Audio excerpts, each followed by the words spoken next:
Мисля, че е добре не само за спасяването на друг човешки живот, но и за твоето собствено здраве. Ми се е налагало преди няколко години непрекъснато да търся кръводарители за моята майка и затова винаги съм искала да бъда аз кръводарител и съм обяснявала на учениците, че това е необходимо. Важно е да даряваме кръв, защото има прекалено много нуждаещи се хора и това е просто едно добро дело, което се отразява добре и на психиката, и на душата, и на физиката.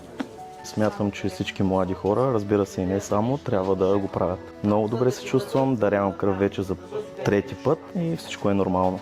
Моята идея и инициатива е да мога да спася човешки живот. След като знаеш, че си полезен за дарен човек, това ще се направи много по-силен.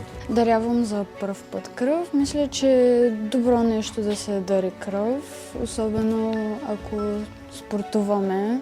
Всеки от семейството ми, освен брат ми, защото той е на 12, нали, е дал кръв и исках и аз да дам. Според мен е хубаво повече хора да дават, защото има моменти, където някой се нуждае от кръв, пък ако не са дали много хора и става малко по-трудно търсенето на кръв.